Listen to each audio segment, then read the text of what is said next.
Las estrellas observaron en silencio cuando la flota imperial llegó al sistema solar. 50 naves de guerra, cada una del tamaño de una luna pequeña, emergieron del hiperespacio como presagios metálicos. Los humanos, con su tecnología primitiva, apenas podían detectarlas. Para cuando las primeras señales llegaron a los radares terrestres, la vanguardia imperial ya había establecido posición alrededor de Plutón. El almirante Crozar, veterano de 100 conquistas y 1000 batallas, observaba el planeta azul a través de la pantalla principal de su nave insignia. Sus 4 ojos parpadearon con desdén mientras sus tentáculos manipulaban los controles holográficos.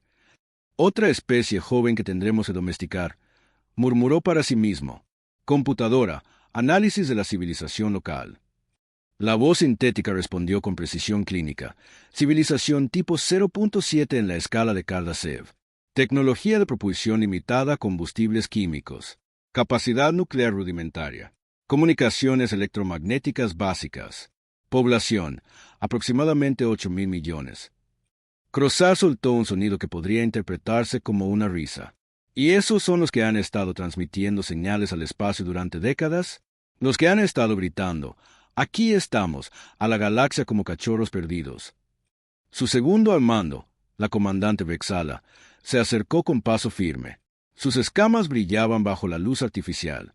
Almirante, el Consejo Imperial recomienda seguir el protocolo estándar. Debemos advertirles antes de proceder con la asimilación. Por supuesto, respondió Crozar, irritado por tener que seguir formalidades innecesarias. Envíen la transmisión en todas sus frecuencias principales. Denles el mensaje habitual. En la Tierra, era un martes como cualquier otro. Carlos preparaba café en su apartamento de Ciudad de México, mientras las noticias matutinas murmuraban en el fondo. Isabel terminaba un informe en Santiago de Chile antes de su presentación. Miguel conducía por las afueras de Madrid, maldiciendo el tráfico. Lucía daba una clase de biología en Buenos Aires. Ninguno sabía que ese día la humanidad cambiaría para siempre. Las transmisiones comenzaron al mediodía. Cada pantalla, cada radio, cada dispositivo conectado recibió la misma señal. El rostro alienígena de Crozar apareció, sus 4 ojos fijos en millones de espectadores aterrorizados. Habitantes del tercer planeta, comenzó, su voz traducida por algoritmos imperiales. Somos el Imperio Galáctico, soberanos de 500 sistemas estelares y 3.000 colonias. Hemos observado vuestras transmisiones. Conocemos vuestros conflictos, vuestras guerras, vuestras divisiones. Vuestra especie no está preparada para unirse a la comunidad galáctica. Una pausa dramática. Os ofrecemos una única oportunidad. Abandonad este sistema en 30 rotaciones de vuestro planeta. Podéis llevar vuestras posesiones esenciales y un número limitado de especímenes biológicos. Cualquier resistencia será considerada una declaración de guerra, y sabed que ninguna especie ha sobrevivido a un conflicto con nuestra armada. La transmisión terminó tan abruptamente como había comenzado. Los líderes mundiales se reunieron en sesión de emergencia. Los científicos analizaban frenéticamente los datos de la transmisión. Las Fuerzas Armadas se movilizaban sin un plan claro. Mientras tanto, en la nave imperial, Crozar cerraba la comunicación con una sonrisa satisfecha. Siempre huyen, comentó a Vexala. En 1000 años, nunca he visto una especie primitiva que eligiera luchar. La comandante asintió, pero sus ojos reflejaban inquietud. Los informes preliminares indican algo inusual en la psicología de estos humanos, almirante. Son imprevisibles. Tonterías, respondió Crozar, girándose hacia la ventana para contemplar la tierra. Son como todos los demás, débiles, cobardes. No sabía que, en ese mismo momento, un capitán de la Armada Española murmuraba ante su tripulación las palabras que pronto resonarían en cada rincón del planeta. Si quieren guerra, les daremos guerra. La sala de crisis del Palacio de la Moncloa en Madrid nunca había visto tal congregación de poder. Representantes de cada nación importante ocupaban asientos improvisados mientras técnicos instalaban sistemas de traducción simultánea. El capitán Alejandro Mendoza, quien pronunció aquellas palabras desafiantes, ahora se encontraba ante el Consejo de Seguridad Mundial, intentando explicar su postura. Señores, señoras, comenzó, con la voz tensa pero firme. He servido 20 años en la Armada. He enfrentado piratas en el Índico y participado en misiones de rescate imposibles. Pero nunca, jamás, he abandonado a los míos. Sus nudillos blanquearon mientras se aferraba al podio. Y la tierra es nuestra. Es todo lo que tenemos. La presidenta de Brasil se inclinó hacia adelante. Capitán, aprecio su patriotismo, pero estamos hablando de una tecnología que ni siquiera comprendemos. Esas naves podrían destruirnos con solo apretar un botón. O quizá no, intervino la doctora. Lucía Martínez, la profesora de biología de Buenos Aires que ahora representaba al equipo científico de emergencia. Hemos analizado la transmisión. La traducción fue impecable, demasiado perfecta. Esto sugiere que nos han estado estudiando durante décadas. Proyectó una serie de gráficos en la pantalla central. Y hay algo más. La anatomía del alienígena que vimos, ese tal Crosar, sugiere una evolución en un entorno similar al nuestro. 4 extremidades, simetría bilateral, posición bípeda. Son patrones universales, pero hay algo en su fisiología que me resulta familiar. En el otro extremo de la galaxia, el Consejo Imperial celebraba su reunión trimestral. 12 especies diferentes, cada una representando sistemas estelares completos, escuchaban el informe de Crosar.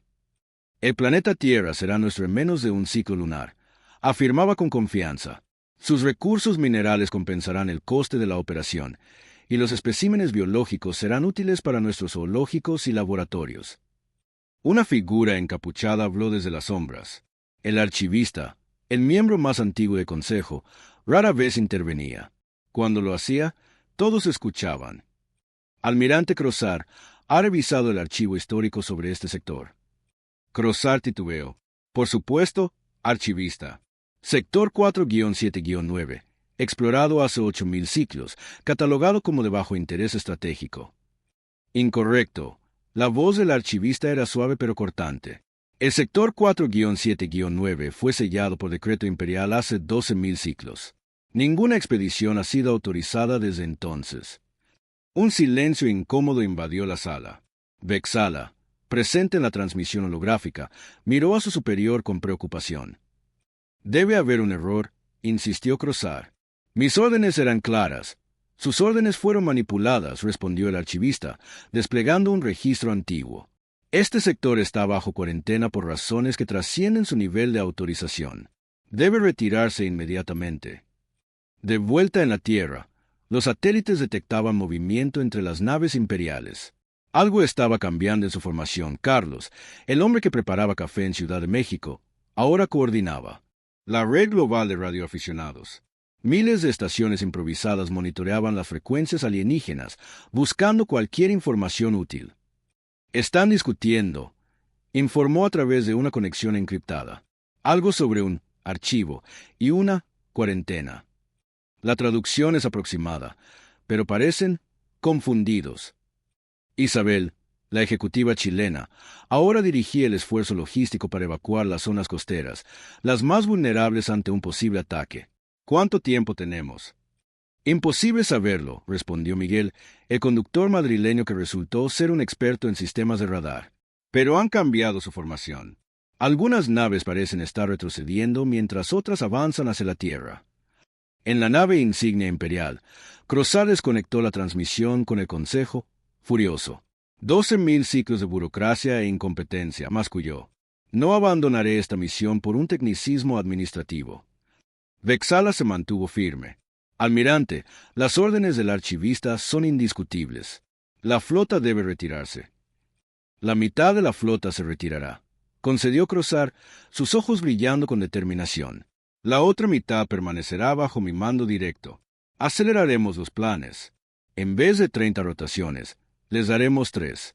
Y entonces, mostró sus dientes afilados en una sonrisa depredadora, descubriremos qué secreto guarda este insignificante planeta que tanto preocupa al Consejo. Mientras tanto, en un antiguo búnker bajo los Andes, un equipo de arqueólogos desempolvaba un artefacto descubierto décadas atrás y mantenido en secreto por temor a su origen. Una pieza de metal imposible, con inscripciones que ninguna civilización terrestre podría haber creado, comenzaba a emitir un débil resplandor azulado por primera vez en milenios. Las 72 horas siguientes transcurrieron a un ritmo frenético. Las primeras 24 se dedicaron a intentar comunicaciones. Las segundas, a preparativos militares desesperados.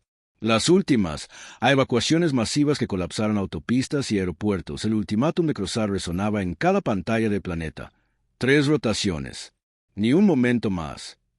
En el búnker subterráneo de los Andes, la doctora Lucía Martínez no dormía desde hacía 2 días. El artefacto alienígena había comenzado a reaccionar a su presencia, proyectando símbolos holográficos que cambiaban constantemente. Es como si intentara calibrarse con nuestro lenguaje, murmuró, mientras sus dedos danzaban sobre una tableta repleta de notas.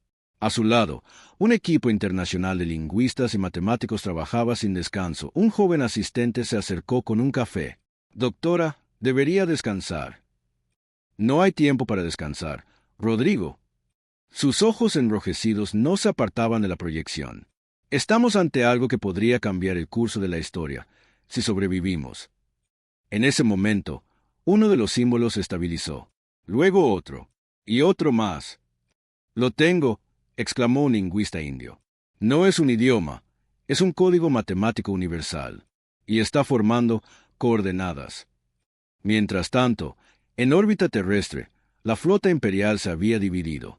25 naves, comandadas por Vexala, mantenían posición cerca de Neptuno, aparentemente preparándose para abandonar el sistema solar. Las otras 25, bajo el mando directo de Crosar, habían avanzado hasta situarse entre la Tierra y la Luna. A bordo de la nave insignia, Crosar recibía informes alarmantes. Almirante, detectamos activaciones de ojivas nucleares en la superficie, informó un oficial técnico. Sus 6 extremidades manipulaban controles holográficos con precisión milimétrica. Crosar emitió un sonido despectivo. Juguetes primitivos. Nuestros escudos ni siquiera los notarán. No es eso, señor. El técnico parecía genuinamente preocupado. Están activando los misiles, pero no los están apuntando hacia nosotros. Los están posicionando en órbita baja, como si estuvieran creando un perímetro defensivo alrededor del planeta. En la sala de mando conjunta bajo el Pentágono, el capitán Alejandro Mendoza había sido ascendido a coordinador de la respuesta militar global. Docenas de oficiales de diferentes países trabajaban codo con codo, superando diferencias históricas ante la amenaza común. El protocolo Muro de Fuego está completo, anunció una general ucraniana. 350 ojivas nucleares en formación orbital. Alejandro asintió. Una locura desesperada, pero es lo único que tenemos. Se volvió hacia la pantalla principal, donde Carlos, ahora en la red de comunicaciones global, esperaba. ¿Hay alguna señal de la doctora Martínez? Acaba de enviar un mensaje cifrado, respondió Carlos. Dice que el artefacto ha revelado coordenadas que apuntan a la luna. Un murmullo recorrió la sala. Isabel, quien ahora coordinaba los esfuerzos civiles desde Chile, apareció en otra pantalla. Tenemos imágenes del lado oscuro de la luna, informó. Nuestro satélite espía detectó algo inusual. Las imágenes mostraban una estructura perfectamente circular, como una puerta o un portal, incrustada en la superficie lunar. Había permanecido oculta a los telescopios terrestres durante toda la historia humana. Sea lo que sea, continuó Isabel, emite una señal débil pero constante, y esa señal coincide con las emisiones del artefacto de los Andes. Miguel, monitoreando las comunicaciones alienígenas desde Madrid, interrumpió con urgencia. Las naves están cambiando de posición. La flota de Crosar se dirige hacia la Luna a toda velocidad. En ese momento, todas las comunicaciones con las estaciones espaciales y satélites se interrumpieron. Una oleada de interferencia electrónica barrió el planeta. En la nave de Crosar, el almirante observaba la Luna con creciente excitación. El archivista tenía razón, pero llegó tarde. El portal ancestral está aquí, escondido durante milenios. Se volvió hacia sus oficiales. Preparen todas las armas. No permitiremos que los humanos interfieran.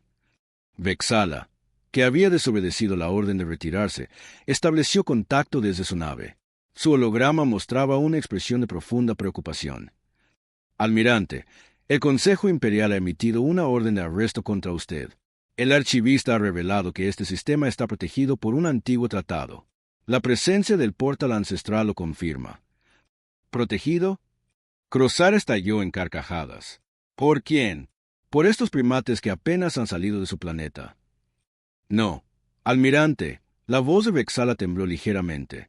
Por los precursores. El rostro de Crosar se congeló. La mención de los precursores, la legendaria primera civilización galáctica, extinta hace eones, pero cuyos artefactos aún definían las leyes del espacio conocido, era suficiente para silenciar incluso a un veterano endurecido. Imposible, murmuró finalmente. Los precursores jamás habrían protegido a una especie tan insignificante. En ese preciso instante, el artefacto de los Andes emitió un pulso de energía que atravesó la roca sólida y se proyectó hacia el cielo. Simultáneamente, la estructura lunar comenzó a iluminarse con un resplandor azul idéntico. En la superficie terrestre, millones de personas miraban al cielo nocturno donde la luna brillaba con un halo sobrenatural. En las áreas diurnas, el cielo se oscurecía como si un eclipse improvisado estuviera ocurriendo. Lucía, en el búnker andino, observó cómo el artefacto comenzaba a levitar, rompiendo la mesa donde había estado apoyado. Los símbolos holográficos ahora formaban una secuencia que se repetía continuamente. «Es una llave», susurró con asombro, «y acaba de activarse». En la sala de mando del Pentágono, Alejandro contemplaba las pantallas con una mezcla de temor y esperanza. Sea lo que está pasando, dijo a sus colegas, está fuera de nuestras manos. Crosar ordenó a su flota formar un perímetro alrededor de la estructura lunar. Su rostro se había transformado, abandonando toda pretensión de control. Destruyan esa estructura. Ahora, los primeros rayos de energía alienígena impactaron en la superficie lunar, levantando columnas de polvo y roca. Pero el resplandor azul no disminuyó. Al contrario, pareció intensificarse y entonces, como respondiendo a un ataque contra su creación, el cielo terrestre se iluminó con miles de puntos de luz que aparecieron de la nada. Nuevas naves, diferentes a las imperiales, emergieron del hiperespacio formando una barrera protectora alrededor de la Tierra. Una transmisión universal alcanzó cada dispositivo del planeta y cada nave imperial. Una voz que parecía resonar desde el interior de la mente de cada ser vivo pronunció 7 palabras en un idioma que todos comprendieron instintivamente. Les advertimos que huyeran. Ya es tarde. Un silencio absoluto siguió a aquellas palabras. En la superficie terrestre, en las naves imperiales, incluso en el vacío del espacio, todo pareció detenerse por un instante eterno. Crosar fue primero en reaccionar. Protocolo de defensa nivel Omega. Todas las naves, fuego concentrado contra esas apariciones. Las armas imperiales cobraron vida, lanzando rayos de energía hacia las misteriosas naves recién llegadas. Para asombro de todos, los disparos atravesaron las embarcaciones como si fueran espejismos, sin causar daño alguno. No son naves físicas, informó un oficial, con el terror filtrándose en su voz. Son proyecciones, hologramas tácticos. En el búnker de los Andes, el artefacto flotante ahora giraba a velocidad creciente. Lucía y su equipo observaban fascinados cómo la estructura empezaba a desmontarse por sí sola, revelando un núcleo cristalino en su interior. «Es algún tipo de conciencia artificial», murmuró Lucía, mientras datos incomprensibles se proyectaban desde el cristal. «Y está iniciando algún protocolo». Rodrigo, su asistente, señaló algo en la pantalla de monitoreo. «Doctora, mire, el artefacto está transmitiendo una señal, pero no al espacio, está transmitiéndola hacia abajo, hacia el interior de la Tierra». En ese mismo instante, sismógrafos de todo el mundo comenzaron a registrar una actividad inusual. No eran terremotos destructivos, sino vibraciones rítmicas, como si algo enorme estuviera despertando en las profundidades. En el Pentágono, Alejandro recibía informes cada vez más desconcertantes. «Señor, detectamos actividad térmica anómala en la Antártida», informó un técnico. «Es como si algo estuviera derritiendo el hielo desde abajo». Las pantallas mostraban imágenes satelitales de una sección de la capa de hielo antártica que se hundía gradualmente, revelando una estructura metálica de dimensiones imposibles. Carlos, desde su estación de comunicaciones improvisada en México, fue el primero en conectar los puntos. «Eso no es una base alienígena», exclamó por el canal seguro. «Es una nave que ha estado enterrada bajo el hielo durante, quién sabe cuánto tiempo». En órbita, Vexala observaba los acontecimientos con una mezcla de terror y reverencia. Activó un canal privado con la nave de Crosar.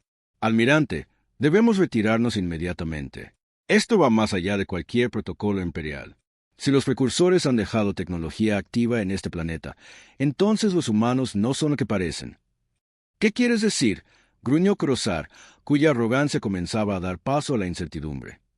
Piénselo, señor, respondió Vexala. Un planeta aparentemente insignificante, habitado por una especie primitiva, pero con un portal ancestral en su luna y tecnología precursora enterrada en su superficie. Los humanos no son simples nativos, son custodios. Quizás sin saberlo, pero custodios al fin y al cabo. En ese momento, una nueva transmisión surgió. Esta vez no era una voz etérea, sino una imagen nítida que apareció en todas las pantallas de comunicación. El rostro que se materializó dejó atónitos tanto a humanos como a imperiales. Era un rostro humano, o casi humano, un hombre de edad indeterminada, con ojos de un azul imposible que parecían contener galaxias enteras. Mi nombre es Guardián Elian, habló con una voz serena pero imponente. Último superviviente de la estación terrestre de los precursores. Hace 12.000 años, mi conciencia fue transferida a sistemas de respaldo cuando nuestra civilización colapsó. He permanecido dormido, esperando una señal de activación. El guardián hizo una pausa, como si estuviera asimilando la situación actual. Los humanos no son nuestros descendientes, pero fueron elegidos. Este planeta, esta joya azul, fue designado como uno de los últimos refugios donde la vida podría evolucionar sin interferencia. El portal lunar es solo una de las múltiples defensas que instalamos. En la nave imperial, Crozar palidecía por momentos. El archivista del Consejo Imperial apareció en una transmisión holográfica de emergencia. Almirante Crozar, está confirmado. El sistema 4-7-9 está catalogado en nuestros archivos más antiguos como Santuario Precursor, no aproximarse. Su violación de protocolo imperial es imperdonable. Pero Crozar ya no escuchaba. Su mente calculadora había pasado del miedo a la ambición en cuestión de segundos. Un portal ancestral funcional y tecnología precursora activa, murmuró. Con eso, podría desafiar al propio Consejo Imperial. Tomó una decisión desesperada. Todas las naves concentren fuego en la estructura antártica. Si no podemos controlarla, la destruiremos. Las naves imperiales reorientaron sus cañones hacia la Antártida. Los primeros disparos comenzaron a descender hacia la atmósfera terrestre. Fue entonces cuando ocurrió lo impensable. La estructura lunar, el portal ancestral, emitió un pulso de energía azulada que atravesó el espacio instantáneamente. El pulso no impactó en las naves imperiales. En su lugar, envolvió la Tierra como un manto protector. Escudo atmosférico activado, anunció la voz del guardián Elian. Protocolo de defensa planetaria en marcha. Los disparos imperiales se desintegraron a contacto con el escudo. Simultáneamente, todas las armas nucleares del protocolo muro de fuego que los humanos habían posicionado comenzaron a desactivarse automáticamente. ¿Qué está haciendo?, preguntó Alejandro desde el Pentágono. Está desarmándonos. No, respondió Miguel desde Madrid. Está protegiéndonos de nosotros mismos. En la Antártida, la nave precursor emergía majestuosamente. No era agresiva ni amenazante. Parecía más un monumento viviente que un arma de guerra. Mientras se elevaba, el hielo milenario se desprendía de su superficie, revelando grabados y símbolos que contaban historias más antiguas que la civilización humana. En el búnker de los Andes, el cristal del artefacto proyectó una imagen tridimensional de la galaxia. Puntos rojos señalaban determinados sistemas estelares. Son otros santuarios, comprendió Lucía. Otros mundos protegidos como el nuestro. En órbita, Crozar había cruzado el punto de no retorno. Desconectó todas las comunicaciones con el Consejo Imperial y con la flota de Vexala. Preparen el cañón principal, ordenó. Apunten al núcleo terrestre. Si no podemos tener esta tecnología, nadie la tendrá. La nave insignia comenzó a reconfigurarse, desplegando una estructura que recordaba una flor metálica monstruosa. En su centro, energía purpúrea comenzaba a acumularse. Vexala, observando desde su nave, comprendió con horror lo que estaba a punto de ocurrir. Va a usar el desintegrador planetario, transmitió a la Tierra. Esa arma puede fracturar un planeta desde su núcleo. Ni siquiera el escudo precursor podrá detenerlo. El mensaje llegó al búnker andino, donde Lucía contemplaba impotente la situación. El cristal del artefacto pareció reaccionar a su desesperación, proyectando nuevos símbolos directamente hacia ella. Es como si me estuviera hablando, murmuró. Instintivamente, extendió su mano hacia el cristal. El contacto fue eléctrico. Lucía sintió como una corriente de información inundaba su mente. Visiones de estrellas, civilizaciones, conocimientos olvidados milenios atrás. Y entre ese torrente de datos, una revelación que la dejó sin aliento. Ellos no nos abandonaron, susurró, mientras lágrimas corrían por sus mejillas. Están en nosotros. Siempre lo han estado.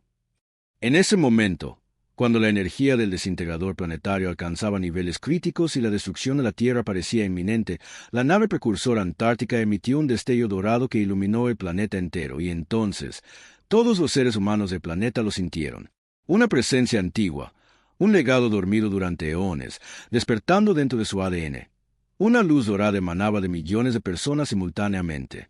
En ciudades y pueblos, en refugios improvisados y bases militares, los humanos experimentaban una transformación imposible. No era física, sus cuerpos seguían siendo los mismos, sino una expansión de conciencia que trascendía toda comprensión previa. Lucía, con la mano aún en contacto con el cristal, fue la primera en comprender lo que ocurría. Los precursores no se extinguieron, transmitió a través del sistema de comunicación global. Se transformaron. Abandonaron sus cuerpos físicos y preservaron su esencia en un código genético que insertaron en especies prometedoras a lo largo de la galaxia. Nosotros somos uno de sus experimentos y acaban de activar el código dormido. En órbita, el desintegrador planetario de Crosar había alcanzado su carga máxima. Un rayo de energía púrpura, capaz de atravesar cualquier escudo y desgarrar el núcleo terrestre, se disparó hacia el planeta. Fue entonces cuando ocurrió lo imposible. Miles de millones de mentes humanas, súbitamente expandidas por la conciencia precursora, actuaron como una sola. No hablaron, no se movieron, simplemente pensaron al unísono. El rayo devastador se detuvo a mitad de camino, suspendida en el vacío como una serpiente violeta congelada en el tiempo. No es telequinesis, explicó Lucía, cuyos ojos ahora brillaban con el mismo resplandor dorado. Es manipulación cuántica a nivel fundamental. Los precursores podían alterar la realidad con el pensamiento colectivo. Y ahora, nosotros también. En la nave imperial, Crosar contemplaba incrédulo los monitores. Imposible. Incrementen la potencia al máximo. Los motores de la nave gemían bajo la presión, sobrecargándose para alimentar el arma. El rayo pulsó, intentando avanzar contra la barrera invisible que lo contenía. Vexala, desde su nave, observaba con asombro. El archivista tenía razón. Este sistema nunca debió ser perturbado. Tomó una decisión inmediata. Todas las naves bajo mi mando, prepárense para interceptar la nave del almirante Crosar. Por la autoridad del Consejo Imperial, lo declaro traidor a la galaxia. Las naves leales a Vexala convergieron hacia la posición de Crosar, pero la nave insignia había desplegado todos sus escudos, volviéndose inexpugnable mientras canalizaba toda su energía hacia el desintegrador. En la Tierra, el guardián Elian se comunicaba directamente con la conciencia colectiva humana. La transformación es temporal, explicaba. Sus mentes no están preparadas para mantener la conciencia precursora permanentemente. Tienen minutos, no más. Alejandro, desde Pentágono, preguntó lo que todos pensaban. ¿Qué debemos hacer? Lo que siempre han hecho mejor, respondió Elian. Sorprender al universo. La respuesta humana fue tan inesperada como efectiva. En lugar de atacar la nave de Crosar o destruir el desintegrador, la conciencia colectiva se enfocó en el portal lunar. Con un pensamiento unificado, activaron secuencias que habían permanecido dormidas durante milenios. El portal comenzó a expandirse, transformándose de una simple puerta a un anillo completo que rodeaba la luna. Su resplandor azul se intensificó hasta volverse cegador. «Están reconfigurando el portal», murmuró Vexala, comprendiendo antes de Crosar lo que estaba ocurriendo. «Ya no es una puerta, es un amplificador». El portal lunar canalizó su energía hacia la Tierra, multiplicando el poder de la conciencia colectiva humana. El rayo del desintegrador no solo se detuvo, sino que comenzó a revertirse, regresando hacia la nave imperial como una onda de energía reflectada. Crosar, comprendiendo finalmente que había perdido, intentó un último acto desesperado. Sobrecarga del núcleo, autodestrucción inmediata. Pero incluso eso le fue negado. La conciencia colectiva humana se extendió hasta los sistemas de su nave, desactivando los protocolos de autodestrucción y bloqueando todos los controles.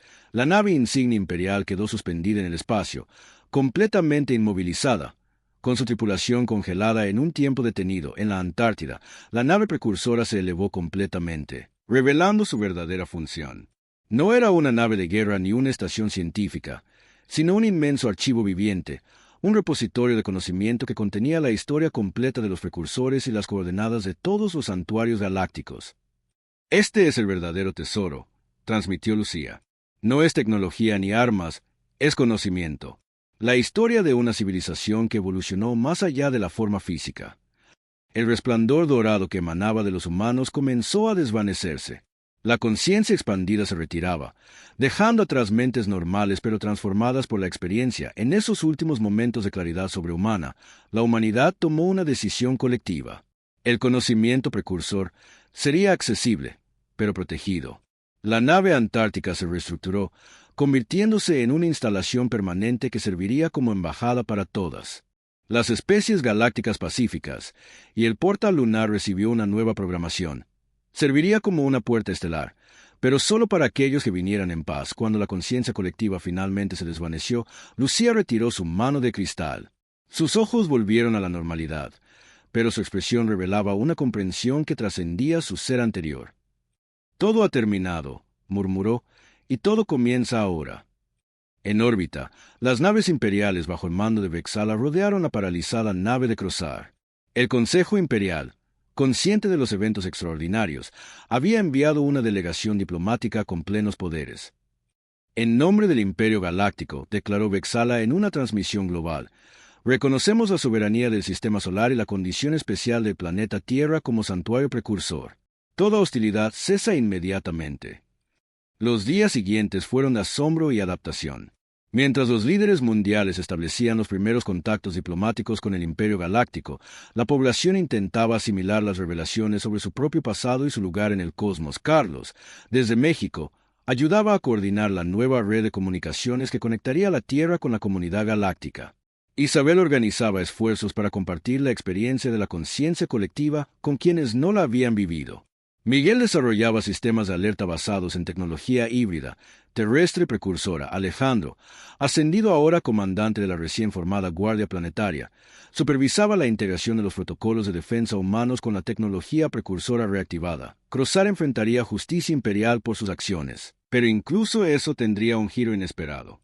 Durante su traslado a la capital imperial, su nave de prisión fue interceptada por una facción rebelde que veía en él un mártir que intentó obtener tecnología precursora para liberar al imperio de su estancamiento. 3 meses después de la gran confrontación, Lucía se encontraba en la antigua nave precursora, ahora convertida en un centro de investigación internacional. El guardián Elian, cuya conciencia existía tanto en forma digital como proyectada, la acompañaba. «Todavía hay algo que no comprendo», confesó ella mientras estudiaban antiguos registros. ¿Por qué los recursores eligieron la Tierra entre tantos mundos? ¿Qué tiene de especial nuestro planeta? Elian sonrió enigmáticamente. No fue la Tierra lo que eligieron, doctora Martínez. Fueron los humanos. ¿Por qué nosotros? Entre todas las especies que monitorizamos, los humanos mostraron una cualidad única. Elian proyectó una serie de escenas históricas. Desastres naturales donde personas arriesgaban sus vidas por extraños, revoluciones donde multitudes se unían por ideales, pequeños actos de bondad cotidiana, impredecibilidad positiva, la capacidad de superar sus instintos básicos y actuar contra toda lógica evolutiva por el bien de otros, incluso de otras especies. Lucía asimiló esta revelación con una mezcla de orgullo y humildad. ¿Y ahora qué sigue para nosotros? Antes de que Elian pudiera responder, una alarma silenciosa vibró en el ambiente.